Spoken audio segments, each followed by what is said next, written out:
congratulations with the film. I mean, I've seen it a couple of times, and really? absolutely, yeah. Right, I watched it the first time and was just so gripped to it that I went back over and watched it again, because you pick up so much more. Yeah. And what I really loved about it was it feels like Sam's attention to detail in the writing, even down to, like your nicknames, Damage, who clearly can inflict damage, but is clearly damaged. Moses, he's the lawmaker. You think of Moses and the Ten Commandments, and it's that kind of detail that, I really enjoyed, that says such a lot about the characters. Is that something that you found when you read the script originally? Take it away, John. Wow. Well, first of all, wow, thank you for that. Like that's an awesome connection you just made there. When I first read the script, when I first read the script, I was just drawn to the conflict of this man and the responsibility he had in the 80s to run a gang, what it took, and how he needs his number one captain, his enforcer, to have his back. That friendship comes all the way from the boys' home. In terms of the name connection, no, man, you just brought that up for me to actually really marinate on. That's a really cool way. I really like that. I want to take that one. You're going to use that for the next interview. Yeah. She's the first. She's the first. Claire's the first, man. Yeah. And Jake, but yeah, I mean, I didn't feel a connection with it. For me, it was the character. I just needed to, as an actor, I wanted this man to have weight, to have a dark charisma about him, and then the connection between him and the lead, played by Jake Ryan, playing Danny Damage, had to be real, and so the brotherhood was, and Jake and I spent time before we started shooting getting to know each other, because we knew it had to transcend from two men onto screen telling the story, and I really felt that connection with Jake. It was really important that we had that relationship, and that it wasn't forced, and it was, and that's always a worry going into something like this, that it could be, and you've got to, but I mean, it was instantaneous with me and John. We were brothers within 30 seconds of meeting each other, and I think having that friendship and trust and drive and support with each other. I think, I haven't seen the film yet, but it sounds like that a lot of people have said that the connection and the chemistry in that is a real thing between us, which it was. So I think that was really important, and I'm glad we got it right without trying. Well, I think, it's very easy to kind of just sort of stamp the film and go, it's about street gangs, but it isn't. When you watch the film, really the theme about it is the relationships between both of you, but also Jake with your family, and that and how really the complication of those relationships bring this kind of inner conflict, which is far more interesting to watch than violence, basically. You strip it back, it's a love story about a mummy's boy who's and a story about him and his best mate, and take away the fact that it's a gang thing, it's a love story between two mates that grow up together, and one chooses a path to go and find his mum. So I think, and it happens to be set in the world of gangs. So I think that's really important, that shines throughout the chapters, that their relationship, because it's a lot of, I think it's a relationship too that a lot of men can relate to, because everyone's got that. Well, you hope that you've got that brother figure, that solid mate that's always there for you. So. Yeah. I mean, because you do see from these characters that, yes, they're tough men, but there's a lot of fragility, and John, for your character, you really do need to, it's as if you need to take control of your life, and being in these gangs is the only way, and it's looking for a family and a brotherhood. You're all kind of searching for family, aren't you? Yeah. Well, belonging, that's what a lot of it comes right from what you see in the 60s, 70s, going through the system. Yeah. And the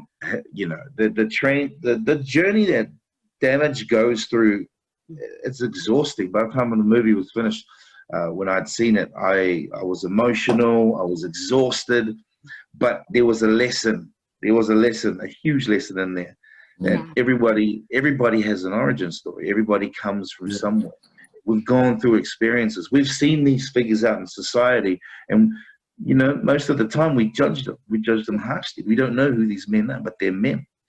You know, and I think, yeah, I haven't seen a story like this, and I've also like to see the gang lifestyle revealed with so many layers. So we see them as human beings struggling with different forces, with different influences, with different expectations, with leadership, with loyalty, with trust, with love. Sometimes you get desensitized when you're in a community that is hard in something, whether it's rugby, or whether it's you know, gang warfare, whether it's drugs. I mean, you see a lot of movies that entice us about that world, but we've always wanted to know more. Savages explains a lot to me, and it's very personal as well. I really enjoy it. And I mean, I suppose what helps as well is that because the film is told in sort of 3 chapters, really, you've got this backstory. So for both of you as actors helping to build that character, Sam's given you all that information anyway to work from. How did that help you then prepare to motivate your character, really? I think it was great to see where that, you know, what I love about the film is that it shows, you know, these, you know, violent, brutal men, but it shows where they come from and why they got to be there. And I think with Damage, it was really important to, you know, you're not just playing a tough guy who wields a hammer and, you know, is a sergeant in arms. He's a human who has gone through a lot. So to have a story that it just makes him human, you know, you see where this guy's come from. I mean, we filmed most of our stuff first as well. So we didn't see the other guys. We didn't see the sets. We didn't see that kind of world. So you're sort of just taking it from, I mean, trusting Sam's vision. I had complete trust in what Sam would say jump, and I'd say how high. But it was, yeah, I mean, definitely. And I think you needed to have that kind of, you know, and stuff that we would have added as well that was probably not in the script and, you know, was really important for this. Otherwise, it's just a very one-dimensional, you know, gang film. But I think what's so good about this is there's so much heart and soul, you know. There is. And I think Sam is somebody what I've got from him, he loves working with actors. And, you know, when you get to see the film, there's some sort of beautiful moments and lingering shots that, you know, where we get to see kind of that inner turmoil. And did you feel that with Sam working with him, that he is somebody that likes working with actors and wants to see you work your magic on screen, really?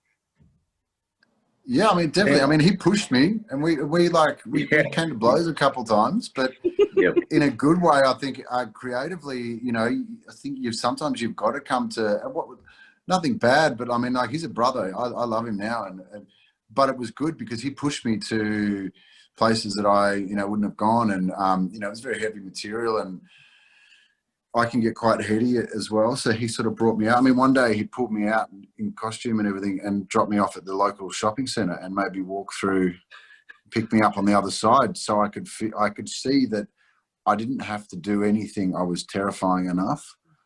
And I thought that was genius by Sam, because I was worried everything was too flat and I wasn't giving him anything. And he's like, I don't want you to raise your voice. Yeah. Why maybe once in the film? And, you know, I walked through this shopping centre with, you know, Savage and Ponicky on my face, and people were parting ways. And then I felt the isolation and the loneliness too. See, that's the Moses there. Yeah. the way he parted Wellington City, where it was. Yeah, there were some strange looks, but what was important about that is also, it's not necessarily seeing how terrifying people think you are, but feeling the judgment, the isolation, the loneliness. Because I'm like, by the end of it, I'm like, you guys don't know me. You know, you're judging me from a tattoo that's on my face. You know nothing about me. So that was really important. And he just did a few things like that I thought were really clever and pushed me to places, and maybe, you know, it was good. I loved working with him. And I mean, you touched upon the costume. For every character, the costume is important, but I feel in this film it's particularly important because it says something about the identity of who your character is. How closely did you both work with wardrobe and the costume designers, so that, you know, because you know more about the personality of the character you're playing, there must have been so much that you wanted to put into that too. I mean, I remember when I first met Bobby Buck, who's a genius and done a lot of work, who's the costume designer. And I walked into the change room and he had heaps of different, and I had the biggest smile on my face because I saw the patches, and he had done all the work as far as damage was concerned. I mean, I loved everything that he threw at me, and yeah, I was blown away with the detail of. I mean, every one of those vests is handmade. Wow. Hand cut out and made, and every extra with the details with all their clothes, like there was no, you know, and I was like a kid in a candy store coming into a film like this and having, yeah, it was great. I was like, I'll wear whatever you want to put on me, mate. Like, I love it all. John, how did you feel? About the costume? Yeah. Yeah, it was, you know, I'd grown up seeing a lot of leathers around my neighborhood, different gangs in South Auckland. For me as an actor, it was like my jacket, my second skin, you know, and then the tattoo. I didn't have, Jake's tattoo covered most of his face, you know, so he had to go to wardrobe earlier, be in there longer. You know, I just had Beast across my thing. But there was every time I came out of wardrobe, that was it, you know. And mentally I prepared to bring Moses to life, the way he walked, how he sounded, the weight of the world on his shoulders, the untrust that he has, you know, and then just, my journey was different, but I knew I had to support Jake's performance, and he supported me. Yeah. You know? And when you have a good ping pong in some of those scenes that are heavy, trust is a massive thing in acting, you know, to make it real. And then there's no hiding in front of that lens. There's no hiding. So it has to be real. It has to be a connection. And like I said, it was important that Jake and I met and did our own little research in the beginning, just because we knew what we were dealing with here. The subject matter is huge and it's judged. So we would like to peel some of the veil off that so people can see that people are people first always. Well, you've actually picked up on something I wanted to say, because I know that Sam has studied the street gangs for kind of almost a decade. Did you do your own research and meet these people? And I just wondered if by the end of making this film, your perceptions had changed about street gangs and the lives that they lead and what's drawn them to be where they are and the circumstances they're in. No, you know, before sorry. Go, bro. No, you go. For me, I grew up, I've seen a lot of it. I've got family that are affiliated. So I was never judgmental because I'm from South Auckland. So, and for me, John Tui as a person, I wanted to try to tell the story and make it as truthful and connected as possible. Yeah. You know? And but my experience after the movie and what I had seen, and then after the filming experience, I was just hopeful that I've given it the justice, you know. And he was a very complex character, like, you know, what me and Jake were saying before. Acting tough is not just a walk. There's a whole belief of a past of why you are the way that you are, and then you've got to portray that on screen. And I felt Jake nailed it. And I'm grateful to be working on this here. Yeah. Awesome. And Jake, for you?